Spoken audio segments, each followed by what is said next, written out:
Olá, pessoal!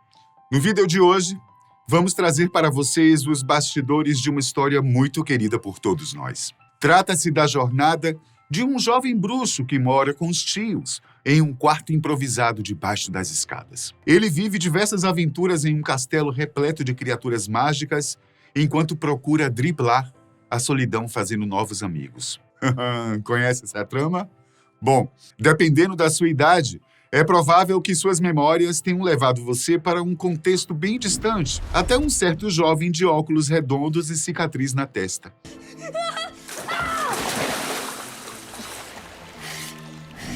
Mas pode voltar aqui que nosso assunto de hoje é Brazuca. 100% original, pensado e produzido em território nacional. Estamos falando do Castelo Rá-Tim-Bum, um dos programas de maior sucesso já criado pela televisão brasileira. Iremos matar a saudade dos personagens e dos quadros que marcaram a infância e juventude de muitas pessoas que nos acompanham aqui no canal da Fatos Desconhecidos. Vamos reviver diversas memórias afetivas, conhecer como se deu o processo de criação e, principalmente, entender melhor o que provocou o fim dessa série tão amada que marcou nossas vidas.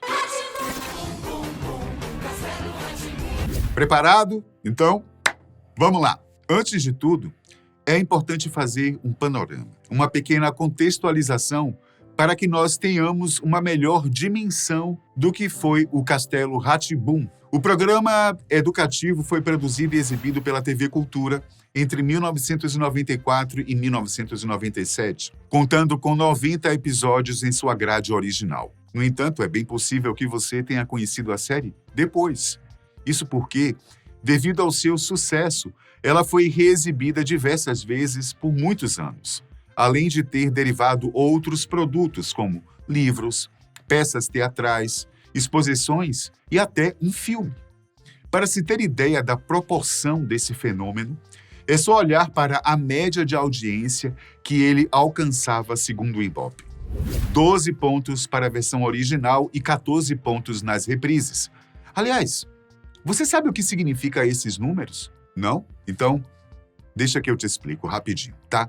A Kantar Ibope Media é uma das principais empresas responsáveis por medir os índices de audiência da televisão e, mais recentemente, dos conteúdos vinculados à internet. Ao longo dos anos, ela utilizou vários métodos para fazer as aferições, começando pela pesquisa de campo de casa em casa, parecido com o que faz o IBGE, o nosso órgão de estatística oficial. Hoje em dia, a medição é feita por aparelhos modernos que registram o que está sendo acessado pelos usuários. O resultado é dado em números simples, mas eles carregam muita informação. Um ponto na escala Ibope significa que 1% dos televisores de determinada região estão sintonizados naquela programação. Aqui, já é possível ter uma dimensão mais concreta. Levando em conta a região metropolitana de São Paulo como exemplo, são 77 mil residências e mais de 200 mil espectadores. Essa diferença se dá porque, geralmente, a TV, diferentemente dos smartphones, que são individuais, agregam mais pessoas ao mesmo tempo. Portanto, 12 ou 14 pontos de audiência no Ibope significa que cerca de 10 milhões de pessoas estiveram reunidas simultaneamente para assistir o Castelo Rá-Tim-Bum. É impressionante, não é não? Principalmente se levarmos em conta a época e o fato de que não se tratava de um produto comercial feito para ser vendido, e sim de um programa infantil e educativo, mas que, ao mesmo tempo, divertia toda a família. E qual a fórmula desse sucesso? É claro que não seria possível apontar apenas um fator responsável. Tudo se deve a um conjunto de características que, juntas, deram muito certo. Desde o enredo até a produção dos cenários, passando pelo elenco e pela história de aprendizado de outras experiências que os criadores tiveram. Vamos observar um pouco melhor esses aspectos, começando pelo enredo. Tudo começa com Nino, um jovem de 300 anos que é aprendiz de feiticeiro e vive com seu tio, Dr. Victor, que é cientista e feiticeiro, e com sua tia-avó Morgana, uma feiticeira de 6.000 anos de idade. Todos moram em um castelo itinerante que, por enquanto, está localizado em São Paulo. Por estudar magia, Nino não frequenta a escola convencional. Além disso, seus pais estão em uma expedição pelo universo e levaram apenas seus filhos mais novos, deixando-o com seus tios para continuar seus estudos. Tudo isso fez com que Nino se sentisse muito sozinho, principalmente por não ter amigos da sua idade para brincar. Então, certo dia, ele lançou um feitiço que aprendeu com o Dr. Victor e atraiu 3 crianças que estavam saindo da escola: Pedro, Biba e Zequinha. É claro que, por serem crianças humanas comuns, elas não chegam perto da idade de Nino, mas podemos dizer que elas estão na mesma fase de desenvolvimento, por isso têm os mesmos interesses. A partir disso, todos os dias, Nino recebe a visita de seus novos amigos que o ajudam a não se sentir mais sozinho. Juntos, eles vivem grandes aventuras na companhia de outros personagens que vão aparecendo, como Bongo, Saiu da frente que o Bongo chegou! um entregador de pizza, Você não trouxe pizza? Não. Caipora, uma lenda do folclore brasileiro que defende a natureza, Alguém aí chamou a caipora? e até mesmo um simpático extraterrestre, o Etevaldo. Nome para um ET. E para completar a trama, o Castelo Rá-Tim-Bum conta até mesmo com um arqui-inimigo, o maligno Dr. Abobrinha, um especulador imobiliário que quer derrubar o castelo para construir um prédio de 100 andares. Fala sério, né, gente? É uma história incrível. Mas dá saudade todas as vezes que eu me lembro. Não tem jeito. Mas é claro que esse universo não surgiu assim do nada. Muita coisa rolou nos bastidores até que ele pudesse ser construído. A começar pelas experiências dos criadores. O Castelo Rá-Tim-Bum foi pensado originalmente por Carl Hamburger, um diretor com experiência cinematográfica, e Flávio de Souza, dramaturgo, com vivência em escrita e programas infantis. Ao final, a relação entre eles ficou bastante desgastada, o que foi um dos motivos para o fim do programa, como veremos mais adiante. No entanto, o encontro e a experiência de ambos foi fundamental para edificar a série de maneira sólida, o que possibilitou o sucesso durante anos. Tudo isso foi refletido tanto na audiência, como vimos, quanto nas premiações recebidas. Flávio esteve por trás do programa Catavento de 1985 também na TV Cultura. Foi lá que ele aprendeu a construir conteúdos infantis na prática. E apesar dos baixos recursos de investimento na época, a série também foi um sucesso, ganhando prêmios internacionalmente. Foram lançados 120 episódios de 15 minutos com o objetivo de alcançar crianças de baixa renda em idade pré-escolar, o que as possibilitou construir um arcabouço educacional antes que elas fossem levadas à alfabetização. Foi lá que Flávio entendeu que, para chegar até essas crianças e ensiná-las através de um programa de TV, era necessário acessar mais as vias emocionais do que a razão propriamente dita. Talvez por isso a gente se lembre com tanto saudosismo dessa época, né não? E de fato, as crianças aprendiam e se divertiam e sempre queriam mais. Um avião inventado por Alberto Santos Dumont. Flávio também foi responsável pelo programa Rá-Tim-Bum. Lembra dele? Muitas pessoas ainda acham que era tudo parte de um só programa, mas não. Rá-Tim-Bum veio antes, em 1990. E tinha quadros tão famosos quanto o seu sucessor, como as aulas do professor Tibúrcio e as histórias apresentadas no Senta que lá vem história, bordão muito repetido até hoje. A partir desse sucesso, a TV Cultura decidiu produzir uma espécie de continuação, que contaria novamente com Flávio de Souza e com Carl Hamburger, indicado por Fernando Meirelles, diretor do programa anterior. Juntos, eles começaram a criar as diretrizes e os conceitos deste projeto, que deveria se amparar no sucesso de Rá-Tim-Bum, ao mesmo tempo que trouxesse inovações. Em um primeiro esboço, os criadores pensaram em um programa chamado Mundo Encantado, que seria protagonizado por 3 crianças que usariam portais mágicos para viajar pelo mundo e por outras dimensões. Apesar de ser uma ideia incrível que poderia ser muito bem explorada em termos práticos, seria muito caro, por conta da necessidade de se produzir diversos cenários. Por isso, o conceito foi rejeitado pela emissora. O melhor seria ambientar o universo em um único cenário, mesmo que este fosse multifacetado. Inicialmente, até cogitaram fazer uma espécie de escola, mas Carl não concordou, pois poderia se assemelhar a outros formatos já conhecidos, como a famosa escolinha do professor Raimundo. Vai acabar no Pinel com a maior certeza. Ele... Além disso, eles queriam inserir uma aura mágica no programa. Assim, pensaram na ideia do castelo, um ambiente mágico que seria habitado pelo Dr. Victor, um cientista inspirado no Dr. Victor Frankenstein, protagonista do romance de Mary Shelley. Na altura, o projeto passou a se chamar Castelo Encantado. Foi então que o presidente da Fundação Padre Anchieta, entidade sem fins lucrativos que administra a TV Cultura, buscou a Fiesp, a Federação das Indústrias do Estado de São Paulo, em busca de investimentos que viabilizassem o programa. Isso foi fundamental, pois a TV Cultura tem características de uma emissora estatal que não tem fins lucrativos. Por isso, não tinha tantas propagandas que pudessem sustentar sua programação. Assim, era preciso buscar patrocínio de outras formas. A Fiesp, sabendo do sucesso que esses programas infantis estavam fazendo, topou o financiamento, mas colocou a condição de alterar o nome para que remetesse à série anterior.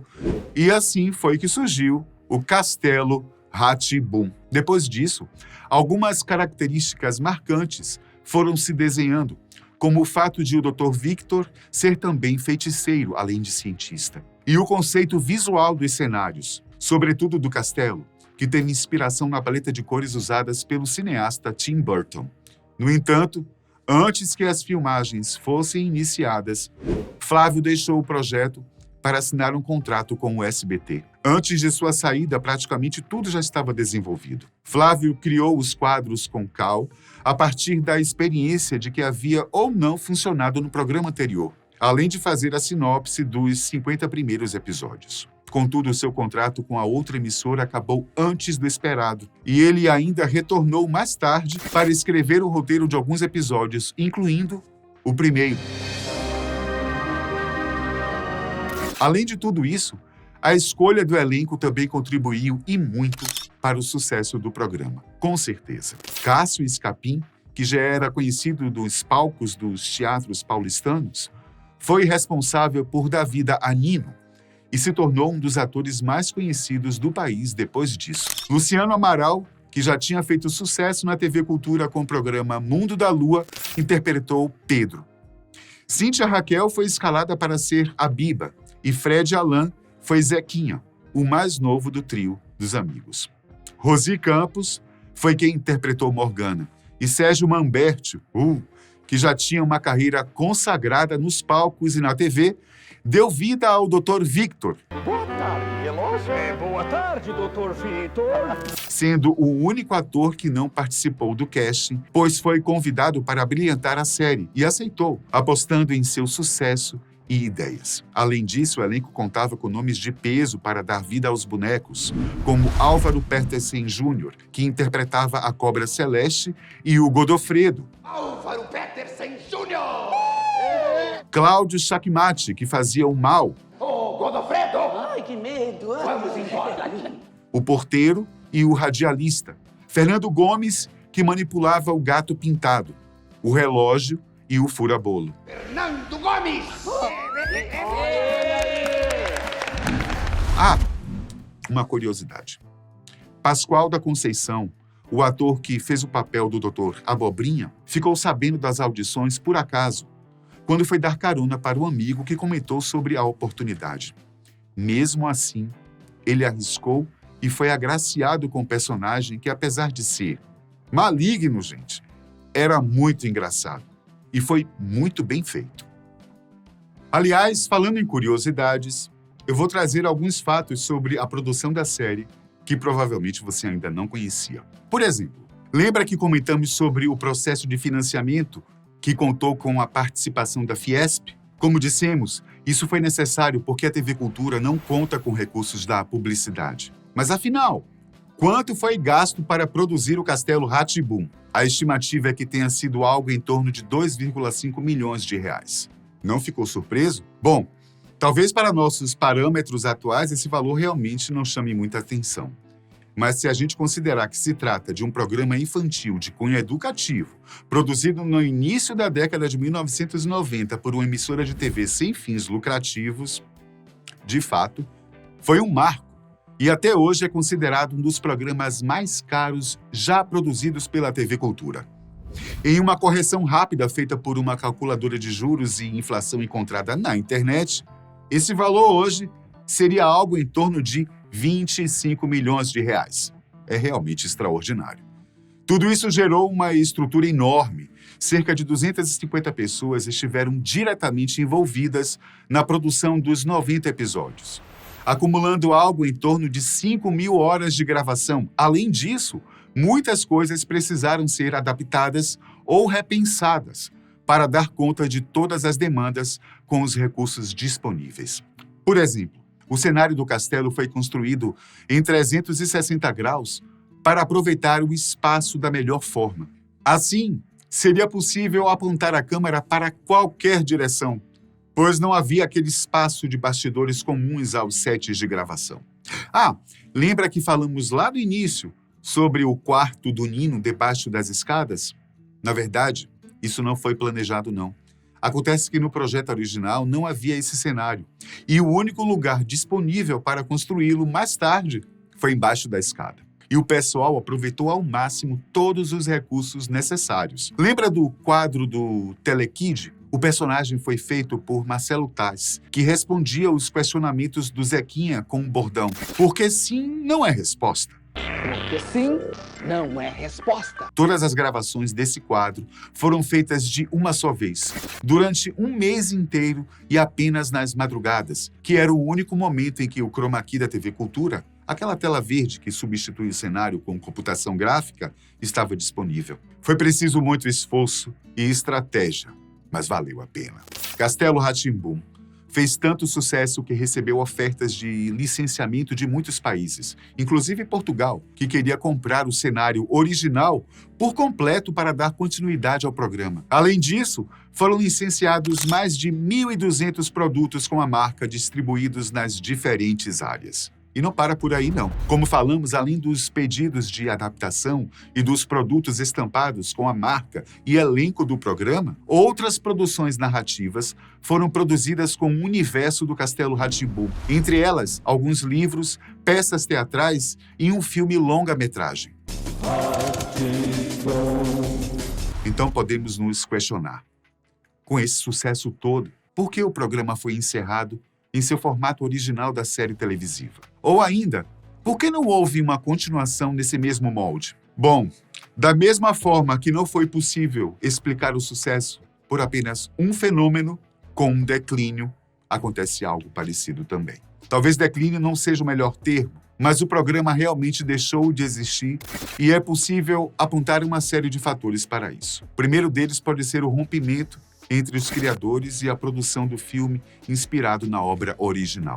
Acontece que Flávio de Souza esteve claramente envolvido em todo o processo de criação e é considerado co-criador da obra. Contudo, mesmo que tenha escrito boa parte das sinopses, dos roteiros, dos episódios e dos quadros do programa, depois de sua saída para o SBT, parece que sua influência diminuiu consideravelmente, principalmente em relação às decisões administrativas. Veja bem, não estamos querendo causar intrigas não, tá? Muito menos fazer as vezes de programa de fofoca, Deus me livre. Até porque o próprio Flávio chegou a dar entrevistas dizendo que seu processo criativo com Cal Hambúrguer sempre foi muito produtivo e repleto de ideias. Mas, de fato, principalmente em relação à produção do filme, depois do fim dos episódios da série, eles passaram a ter muitas divergências. Por conta de sua formação e experiência, Cal preferia trocar o elenco original, pois estava mais preocupado com a cinematografia da nova obra. Isso incluiria, por exemplo, usar um ator que fosse de fato uma criança para representar o Nino, e não um adulto no papel de criança, como vemos em obras como Chaves, por exemplo. Por outro lado, Flávio ainda pensava nos aspectos educativos e emocionais, e por isso defendia outras prioridades. Tudo isso fez com que eles acabassem se afastando.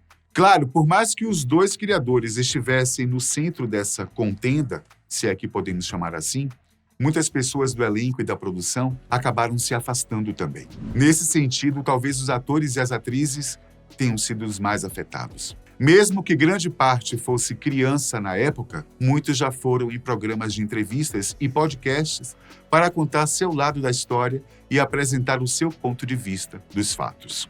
Alguns chegaram a mover ações judiciais contra a produção por conta dos direitos autorais das imagens que foram vinculadas aos produtos comercializados com a marca. Apesar de tudo, parece que essas crises não cindiram por completo com o elenco, e boa parte pôde se reencontrar no especial que foi produzido recentemente. De toda forma, o que de fato parece ter inibido a continuação do programa foram as questões financeiras.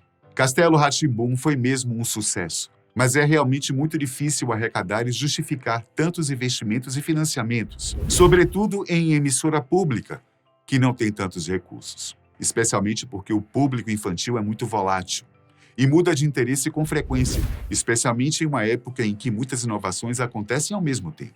Portanto, produzir um conteúdo voltado especificamente para os baixinhos não deixa de ser um investimento de risco. Assim, a TV Cultura optou por fazer reprises do programa ao longo dos anos, o que acabou ampliando o acesso para muita gente e permitiu que muitos pudessem conhecer essa obra-prima que nos deixou tanta saudade. As obras que se sucederam, como as peças, livros e até uma exposição que por muito tempo esteve na cidade de São Paulo, serviram para, em grande medida, acalentar nossos corações e matar um pouquinho só da saudade que ficou em nós. Você sabia de todos esses fatos que trouxemos sobre o Castelo Rá-Tim-Bum? Eu aposto que não. Eu fico por aqui e até a próxima.